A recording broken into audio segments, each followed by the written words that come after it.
Coucou Valentin. Là, on a la chance d'avoir aujourd'hui en table ronde.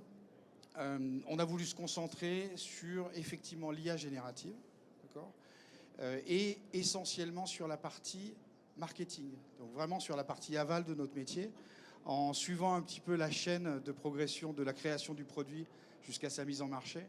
Et donc on a la chance d'avoir Anthony chez Aubert et Mathieu qui va partager son expérience d'une cuvée qu'il a créée avec en point de départ un prompt à ChatGPT en IA générative. Et puis on va poursuivre la discussion avec Damien, directeur marketing de Tutiac, avec lequel je suis désolé, je ne vais pas être objectif sur certaines parties puisque je suis moi-même partie prenante avec la plateforme Vinco sur l'utilisation de l'IA générative pour alimenter les fiches produits. Mais Damien va donner son témoignage, je ne lui ai pas donné de billet, donc il donnera vraiment son avis et vous pourrez lui poser des questions après sur l'utilisation de l'IA générative dans cette partie marketing du produit. Et puis ensuite, on a la chance d'avoir Thomas chez Matcha et Stéphane d'Intermarché qui vont nous parler du coup de l'utilisation aussi de l'IA sur l'aspect mise en marché avec l'assistant sommelier. Et juste avant, on aura eu Sylvain sur WineSpace qui a créé, ton entreprise est plus récente, elle a 1 an. Voilà, ça fait 3-4 ans déjà que WineSpace travaille sur l'utilisation aussi de l'IA pour absorber de la donnée sur un produit et de pouvoir améliorer l'ensemble du process. On va commencer par toi, Anthony. Je vais te laisser te présenter et nous raconter ton point de départ que tu exposes maintenant, je sais, sur de nombreuses conférences. Donc merci aussi d'être venu nous consacrer un petit moment pour présenter ça. Alors bonjour à tous, donc moi c'est pas Anthony, c'est Jean-Charles, en fait on est deux et c'est moi le monsieur technologie un peu de... Autant pour moi, j'aurais pu dire Mathieu aussi, j'aurais été vraiment pourri. Vous inquiétez pas. Donc en fait je suis Jean-Charles, le cofondateur de Aubert et Mathieu. Aubert et Mathieu, c'est une maison de négoce en Languedoc-Roussillon qui a été créée il y a 5 ans avec 2 amis d'enfance, donc Anthony Aubert et Jean-Charles Mathieu. Voilà. Donc rapidement ce qu'on fait, c'est qu'on fait des vins tous issus du Languedoc-Roussillon, et de façon moderne et engagée, c'est-à-dire qu'on achète le raisin, on le fait vinifier chez le vigneron et ensuite on le commercialise. Donc ça va être redondant avec ce que dit Valentin, mais effectivement nous les deux parties que lui a appelées réflexion et rédaction, nous on a essayé de les faire différemment. C'est-à-dire que pour la petite histoire, l'année dernière on était bloqué à l'aéroport de Toronto et ChatGPT venait de sortir. J'ai commencé à discuter avec l'outil conversationnel, c'était assez puissant. Et en fait, on a fait un pari, on s'est dit, en fait, est-ce qu'on ne ferait pas le challenge de créer un vin avec comme assistant ChatGPT? C'est-à-dire qu'il va nous challenger sur tous les aspects de la production et après, il va nous aider à commercialiser le produit. Donc en fait, il y a les deux aspects dont parlait Valentin, c'est-à-dire l'aspect réflexion et l'aspect rédactionnel. Donc sur l'aspect production, ce qu'on a fait, c'est qu'en fait, si on schématise un peu, il y a 3 grandes étapes. Il y a la vinification, l'assemblage, l'élevage. Sur chaque étape, je lui ai demandé comment vinifier ce produit, sachant que j'ai des contraintes. Donc moi, les contraintes que j'avais, c'était que j'avais 2 cépages. Un cépage de Grenache, un cépage Syrah. Donc voilà, moi, j'ai un ADN que je veux donner à mes vins. C'est-à-dire que je veux des vins qui soient frais. C'est notre ADN, ce qu'on vend. Donc comment vinifier en ayant ces contraintes-là? Comment l'élever? Est-ce que je le lève plutôt en barrique ou plutôt en fût? Et donne-moi des proportions d'assemblage. Donc là, par exemple, il nous avait donné 60% Syrah, 40% Grenache. Je pense que statistiquement, il a dû faire l'étude de ce qui se faisait. Bon, il se trouve que, et c'est là où c'est intéressant, on n'a pas suivi aveuglément ce que ChatGPT a fait, parce que là, on est suivi par un œnologue conseil et on suit les vins. Mais par contre, on le considère comme un assistant, comme un advisor qui nous challengeait sur chaque étape du processus. Donc ça, c'est la première partie. Nous, ce qu'on a appelé la première partie, c'est la première partie production, donc ce que Valentin appelait plutôt la partie réflexion. Et après, il y avait la seconde partie, et nous, c'est là où on trouve que ChatGPT a tout son sens dans le vin. C'est-à-dire qu'on lui a dit, bon voilà, maintenant il y a le vin, tu vas nous tu vas nous définir un plan stratégique et marketing sur l'audience, le prix, le nom de la bouteille, tu vas designer l'étiquette, tu vas écrire les communiqués de presse, tu vas communiquer sur les réseaux sociaux et on en boit. Donc bon, on n'a pas envoyé sans regarder. Pour vous donner un ordre d'idée de ce qu'il nous a donné, au début, il a dit que, enfin, en termes de nom, il voulait appeler ça le Clos du Chat. Donc, le Clos du Chat. Donc, nous, ça nous plaisait pas trop. Et mettre un prix public à 50 euros. Il voulait faire une cuvée un peu spéciale, une série limitée de 600 bouteilles. Donc, en fait, on a gardé ces idées. Donc, le Clos du Chat, on a balayé. On l'a appelé The End. Donc, je vais vous montrer la bouteille. Petite minute publicitaire. Voilà. Donc voilà, nous on l'a rappelé The End. Il a écrit la contre-étiquette. Donc voilà, c'est lui qui a tout fait. En termes de marketing et de target audience, on a suivi son conseil, c'est-à-dire qu'on a fait 600 bouteilles, série limitée. On l'a mis à 30 euros pour un IGPPI Doc. Ceux qui savent un peu ce que c'est quand même fort. On en a vendu 90% aujourd'hui. Et après, en fait, ce qui s'est passé, c'est que sur les communiqués de presse, tout ce qui est médias sociaux, réseaux sociaux, en fait, Valentin, il a tout expliqué. C'est-à-dire que c'est une machine qui parle à une machine. Donc, si vous êtes très bon, vous allez pouvoir le faire sans ChatGPT. Par contre, si vous êtes moyen, il peut vous aider.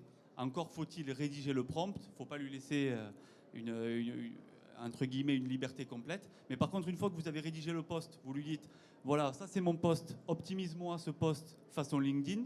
Il va vous le prendre, il va vous le retravailler et ça va être bien mieux que ce que vous avez fait. Et en fait, c'est là où il y a tout l'intérêt de l'outil. C'est que, comme il dit, c'est un exosquelette. Moi, j'avais vu une stat, alors c'était de Stanford, je crois, qui disait que en fait, les gens très bons, ils vont gagner un peu en gain de productivité. Par contre, les gens moyens et mauvais, s'ils savent utiliser l'outil, en fait, eux, ils vont redevenir moyens ou voire bons. Donc, en fait, ça va augmenter le niveau de production de tout le monde. Autre exemple qu'on a fait, donc ça, c'est un exemple très court. C'est un client à Paris, donc c'est un restaurant qui nous demandait de fournir une étiquette.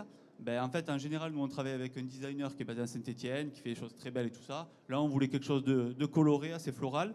Donc, on est allé sur Canva. Canva, c'est un outil qui coûte 10 euros par mois. On lui a dit, voilà, fais-nous une étiquette colorée avec des fleurs qui sentent le printemps, avec le nom du client. Voilà, ça a pris 5 minutes. En termes d'économie de coût, c'est quand même assez important. Et l'étiquette est assez belle. Donc voilà notre retour d'expérience sur l'IA. Aujourd'hui, on l'utilise surtout, c'est-à-dire qu'on l'utilise que ce soit sur la partie commerciale, sur la partie marketing, mais aussi sur la partie en fait, négociation des fois avec des clients. Je pense qu'on est tous au courant.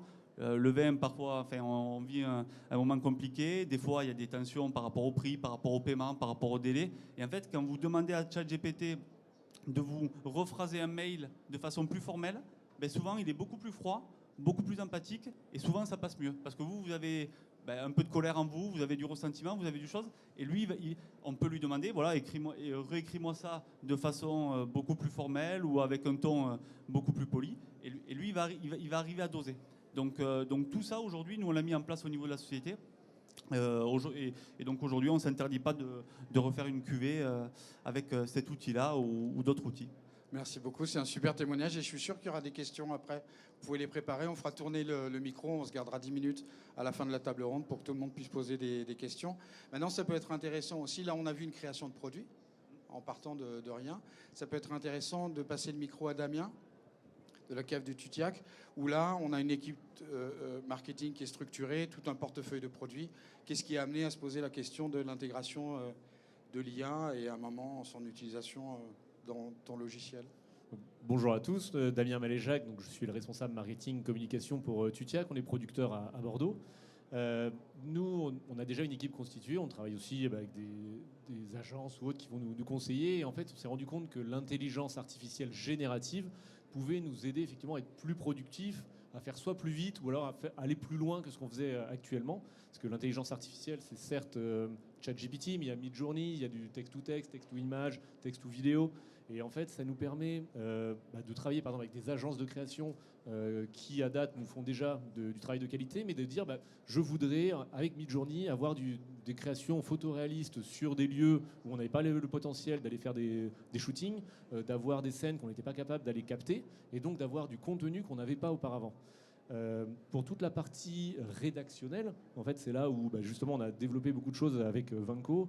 Ça nous aide à rédiger du contenu qu'on avait soit du mal à rédiger, soit qui était extrêmement répétitif pour les équipes et sur lequel en fait avoir un chef de produit qui a bac+5, qui maîtrise énormément de paramètres du marketing et être toute la journée à rédiger une contre-étiquette, rédiger une fiche produit pour le 857e produit de l'année, finalement ça a très peu de valeur ajoutée, c'est pas très intéressant pour la personne et au bout d'un moment c'est aussi difficile de se renouveler et d'être intéressant finalement pour le public. Et là, en nourrissant l'outil, donc là en l'occurrence ChatGPT, en lui donnant nos éléments de langage, en lui donnant notre manière d'écrire, en lui donnant les termes qu'on a l'habitude d'utiliser, il va être capable de reprendre notre modèle d'écriture et finalement d'aller inventer, d'aller réécrire des choses où nous, on commençait à être un petit peu sec, on va dire, en inventivité et en respectant notre style d'écriture. Donc finalement, ça nous fait gagner beaucoup de temps, de la créativité, ça fait du contenu qui est finalement un peu plus qualitatif quand on a un peu le cerveau un petit peu sec sur les idées. Et ça permet aux équipes de gagner du temps et de passer le temps qu'ils ont économisé à des tâches finalement plus productives, où là, l'intelligence humaine finalement a sa place et où pour nous, c'est de la valeur ajoutée et pour ces personnes-là, c'est quand même plus intéressant au quotidien, quoi. Écoute, merci beaucoup Damien. Et je voudrais doublement te remercier parce qu'en fait, pour me donner 5 minutes, je ne vais pas faire ma pub, mais je participe aussi un petit peu à l'expérience, en plus d'animer la table ronde. Moi, j'étais dans une situation un peu particulière parce que Vinco, c'est une plateforme qui est née de l'idée de permettre à des équipes marketing justement de centraliser leurs fiches produits, les créer et ensuite en faire la diffusion multicanale. Et donc, sur l'IA, j'avais un peu sorti ça du spectre dans la mesure où je me disais, c'est pas l'IA qui va créer le contenu, c'est le contenu, il est créé par le producteur. Et c'est toi, en juillet, quand on a signé ensemble, qui m'a dit, ah, il y a un moment, on va intégrer l'IA.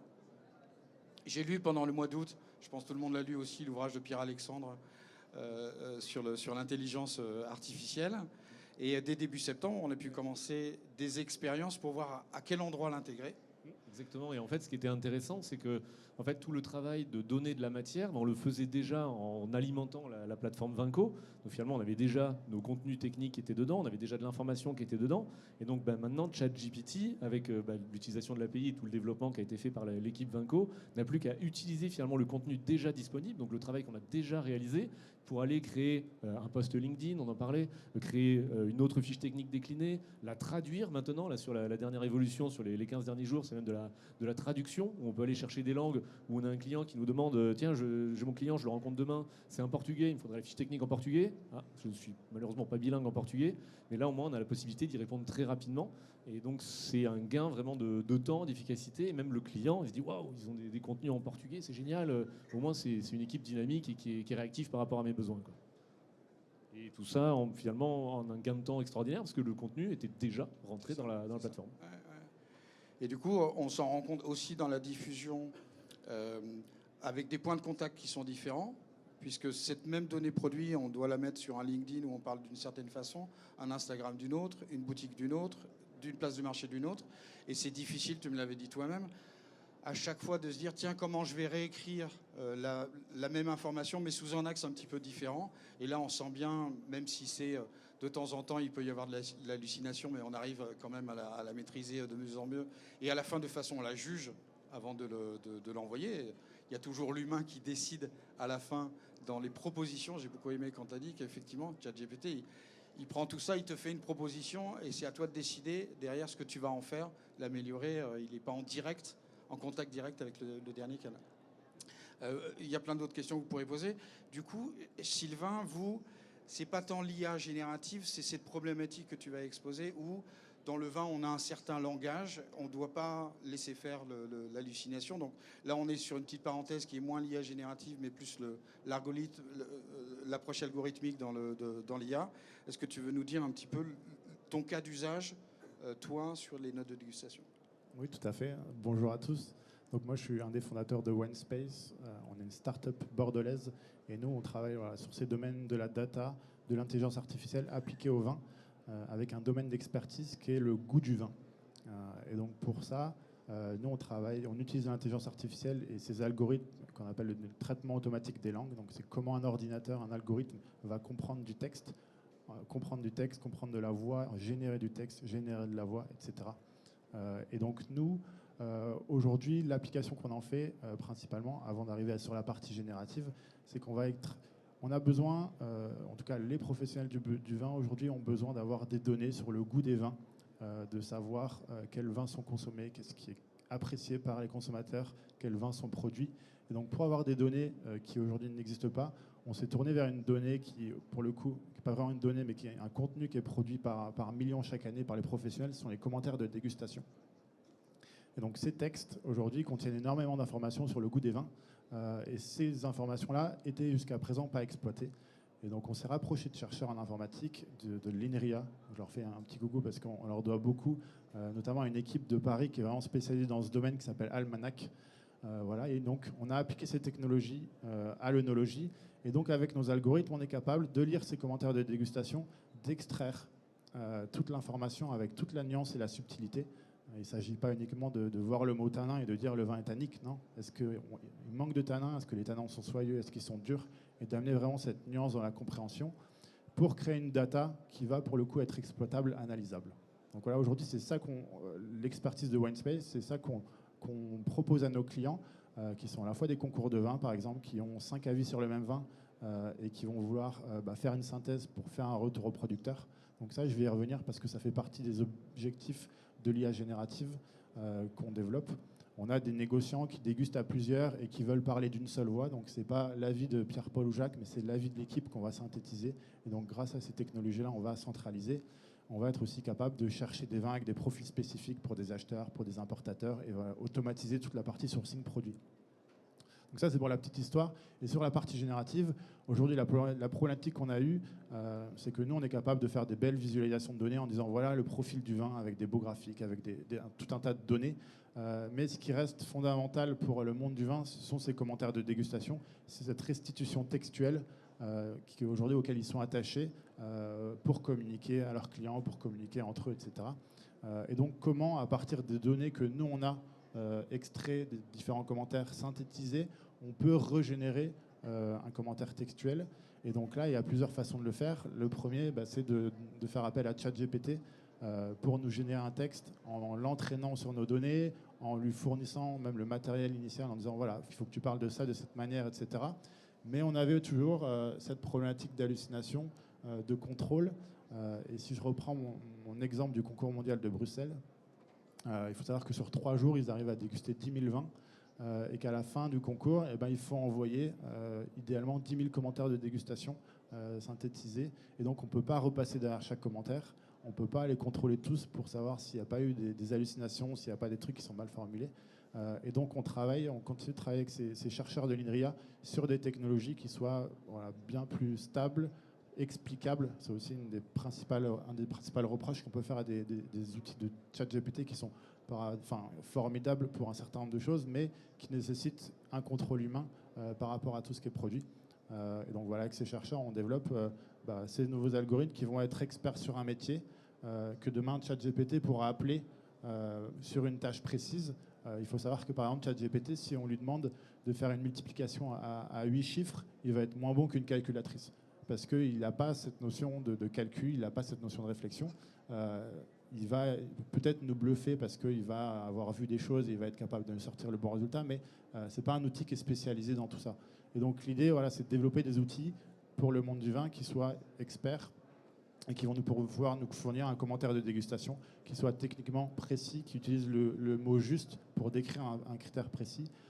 Et en allant plus loin, on va même aussi pouvoir adapter le commentaire qui va être généré suivant la cible, en entraînant sur des bases différentes, en entraînant avec un vocabulaire différent, mais toujours avec cet objectif d'utiliser le bon mot pour dire la bonne chose. Bon, merci beaucoup Sylvain pour ce témoignage. On voit que l'IA générative est même capable de générer de la concurrence, du coup. Après avoir vu cette partie création produit, performance du marketing, essayer de consolider et affiner le langage du goût dans le monde du vin, je donne la parole à Thomas et Stéphane qui vont nous partager du coup l'expérience jusqu'à la vente du produit au consommateur final. Merci Philippe. Donc Thomas, moi je suis fondateur de Matcha. J'ai invité Stéphane pour avoir une vision un peu plus client et de l'autre côté du miroir Stéphane s'occupe de la partie e-commerce chez Intermarché, donc on va pouvoir parler de tout ça. Avant de rentrer dans le cas d'usage qu'on a travaillé avec Stéphane, je voudrais juste faire un petit retour sur ce que tu as dit, Valentin, sur la vitesse de diffusion de l'IA de manière générale. C'est assez important de comparer ça à ce qu'on a connu avec le web il y a 25 ans, parce que là, on est sur quelque chose qui est en train de devenir une commodité, très, très, très rapidement. Ça va imprégner tous les process, toute la manière de travailler dans les entreprises, qu'elles soient petites ou grandes. Et on est sur une évolution ou une révolution, ça on l'appelle comme on veut, qui est quand même assez structurante. L'IA va disparaître dans le sens où elle sera présente partout en fait. Voilà, donc ça c'est un premier point.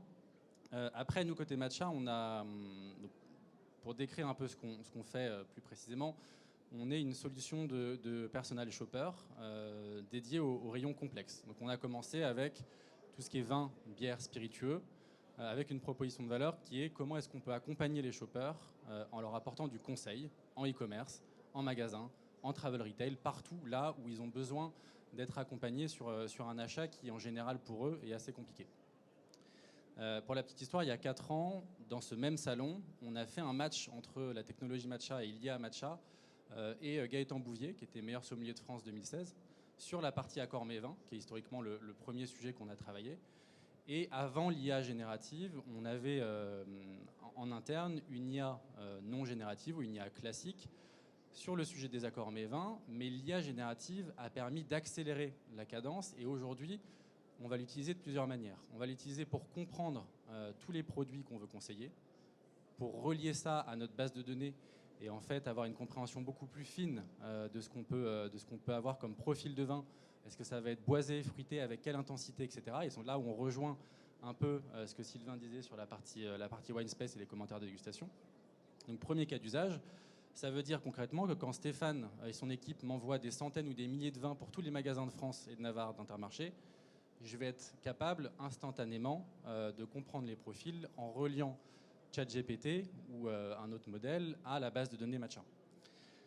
La deuxième chose qu'on fait, c'est que nos modèles d'accord mets vin, d'accord mets bière, aujourd'hui, avant c'était des réseaux de neurones qui étaient entraînés chez Matcha. Aujourd'hui, on a toujours cette surcouche, mais on va aussi s'appuyer sur l'IA générative pour améliorer, pour tester nos modèles et pour faire en sorte que les sommeliers qu'on a chez Matcha puissent tester la robustesse et le niveau de qualité qu'on va avoir dans les conseils. Donc ça, c'est un deuxième cas d'usage. Le troisième que j'avais envie de souligner, et après je te laisse la parole Stéphane, c'est ce qu'on fait sur tout ce qui est construction des sélections. Quand on construit une sélection, exactement comme un caviste ou un sommelier le fait, si vous venez me voir en me disant, voilà, moi je cherche un rouge fruité pour l'apéritif entre 5 et 10 euros, dans un catalogue comme celui d'Intermarché, dans un catalogue de Pure Player, je vais avoir beaucoup de résultats. Donc tout l'enjeu de la sélection, et là où on peut encore utiliser de l'IA, c'est de construire une sélection qui va être diversifiée d'un point de vue pays, d'un point de vue région, d'un point de vue style de vin. On va aller chercher les références qui convertissent le mieux historiquement pour pouvoir les injecter dans la sélection. Et donc en fait, on va utiliser une partie de la data et du machine learning qu'on va connecter à l'IA générative pour construire les meilleures sélections et celles qui ont le plus de chances, quelque part, de plaire aux shoppers et de convertir derrière. Voilà, je te laisse la parole, Stéphane, si tu...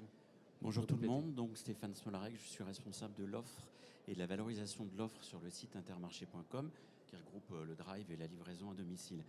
Je pense qu'on est tous convaincus ici, le vin c'est très noble, mais c'est très compliqué à vendre. J'ai souvent l'habitude de dire aux équipes, quand vous êtes sur votre canapé de vos Koh-Lanta avec votre smartphone, c'est facile d'acheter une boîte de petits pois parce que des solutions d'e-merch, on va les classer plus vendus, moins vendus, plus cher, moins cher.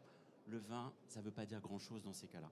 Et ce qu'on a beaucoup aimé avec Matcha, c'est que, on a cette surcouche, et c'est pas vulgaire comme terme, hein, de qualité de données que l'on ne porte pas intrinsèquement dans nos fiches produits, et en même temps, on est capable de répondre aux clients sur des questions basiques. Demain soir, j'ai ma belle-mère qui vient, je fais une quiche lorraine, qu'est-ce que je peux boire avec, qui fait que je serai un super beau-fils quand elle viendra. Et du coup, aujourd'hui, la solution, on l'a voulu très installée sur le site. Ça nous a même valu pas mal de discussions avec nos chers UX, mais on a changé certaines organisations de pages. On a maintenant un prix de vente moyen grâce à Matcha et à sa techno qui est x2 le prix de vente moyen qu'on a sur nos vins sur le site e-commerce. On ira beaucoup plus loin dans le mobile parce qu'il y a encore d'autres pistes d'usage à faire. Et là où on est malin, c'est qu'en fait, le consommateur ne voit pas qu'il y a de l'IA qui est derrière. Et c'est là où on réussit. La plus belle IA, c'est celle qui ne se voit pas. Et c'est celle qui permet au consommateur de lui apporter la vraie réponse. Qu'est-ce que ce soir, je mange, avec qu'est-ce que je bois avec ma quiche Lorraine et ma belle-mère. Voilà. La plus belle IA, c'est celle qui ne se voit pas. Très belle conclusion. On va pouvoir rebondir. Moi, j'aurais trouvé ça intéressant de prendre les questions qui vous sont probablement venues spontanément, quel que soit l'interlocuteur. Je vais faire circuler le micro. Si vous voulez juste lever la main pour vous identifier, et on va faire circuler le micro pour vous donner la parole. Soyez pas timide. Ou si vous voulez demander une question à ChatGPT à poser.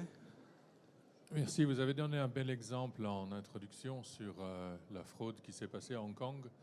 Et vous êtes tous, que ce soit dans les ministères, dans la grande distribution, en train de parler d'un outil qui, en fait, passe toutes vos informations sur Internet et les laisse là. Est-ce que vous êtes tous confortables avec ça? Est-ce que quelqu'un voudrait répondre à ça? Peut-être chez Tutiac, du coup, est-ce qu'il y a un risque majeur à faire que vos informations produits soient disponibles? Alors justement, tout dépend de la data qu'on va mettre à disposition. Ce que disait Valentin, c'est ce qu'on ne mettrait pas sur un forum anonyme, on ne va pas le mettre dans le chat GPT. En l'occurrence, nous, on l'utilise par exemple pour du texte de contre-étiquette, du texte de fiches techniques ou autre. C'est accessible sur mon site internet. Donc c'est déjà sur internet. Je ne vais pas forcément lui donner sur un modèle qui est ouvert, enfin qui est ouvert, non justement qui n'est pas open source, mais qu'on n'héberge pas chez nous. Je ne vais pas lui donner mes informations de production, je ne vais pas y rentrer mes prix de revient, je ne vais pas y rentrer des données clients. Si on doit faire ça, ça va être une solution qui va être différente de ChatGPT disponible sur le web, parce que là effectivement je serai moins à l'aise de lui donner mes informations. Mais là à date, les informations dont on parlait, ce sont les informations déjà disponibles sur Internet. Et je me rappelle juste, s'il y a quelqu'un d'autre qui veut intervenir, que j'avais posé la question inverse à Valentin quand on avait commencé à travailler, de dire, et si tous nos clients poussaient toutes leurs fiches produits à ChatGPT, est-ce qu'on pourrait faire que ChatGPT parle mieux de nos vins français versus dire « It's amazing, wow ». Mais tu m'avais répondu, Valentin.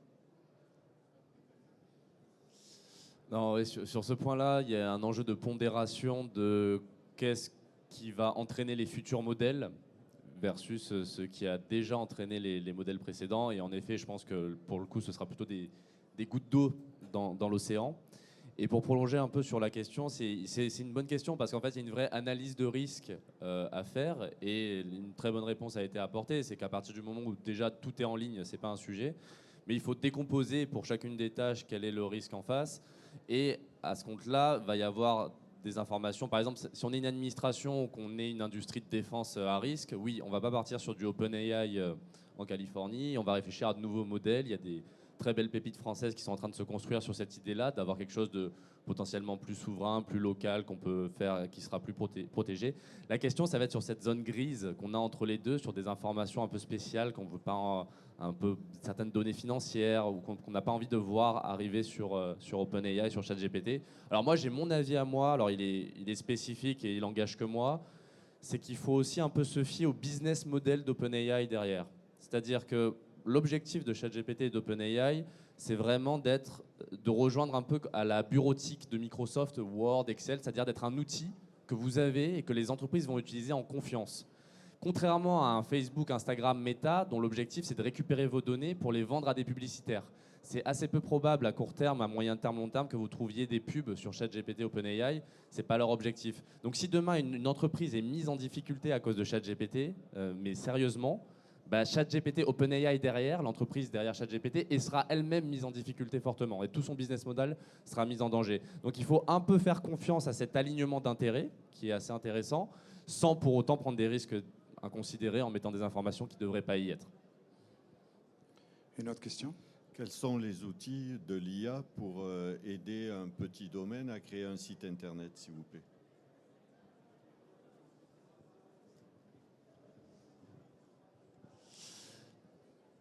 Alors, Des outils, alors peut-être que c'est certains ont des réponses. Moi, j'ai vu arriver de plus en plus d'outils qui permettent de faire l'interface des sites internet juste en un prompt.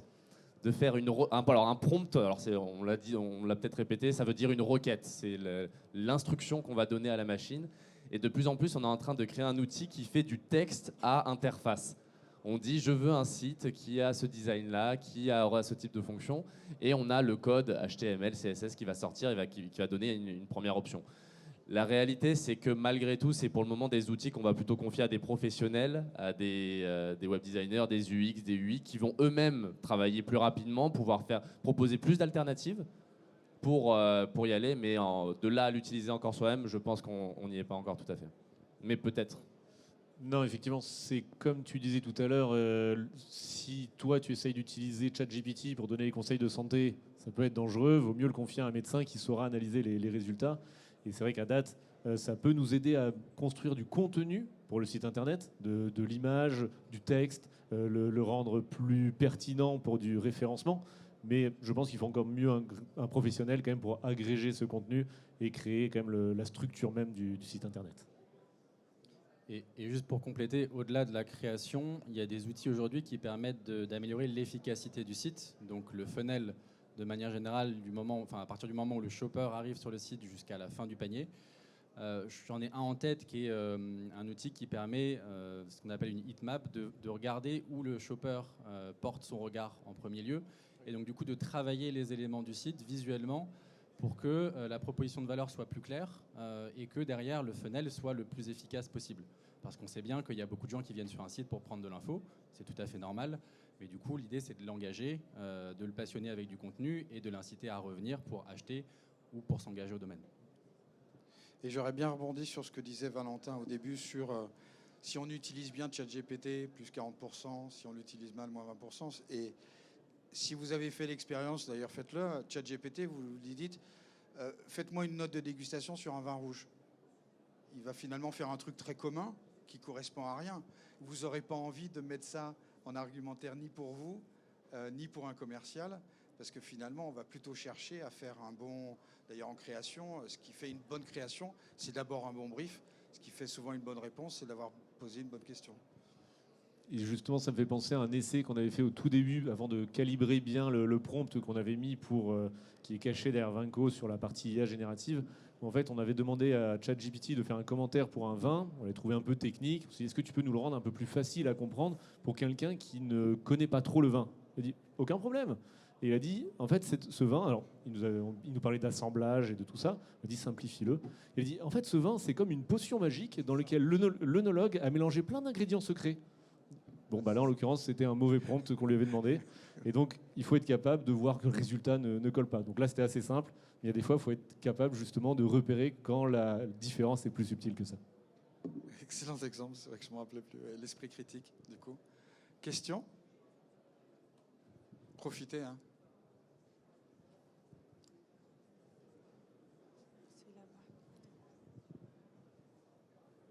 Bonjour.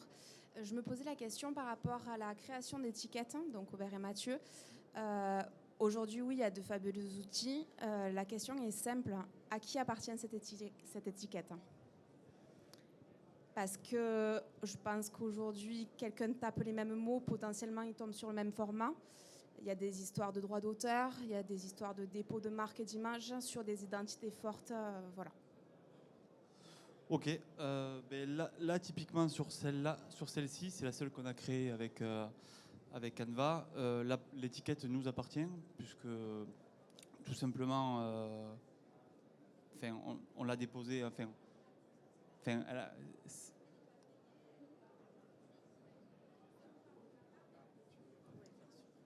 Attendez, on vous redonne le micro, sinon on ne va pas entendre. Comme il y a de la traduction instantanée aussi.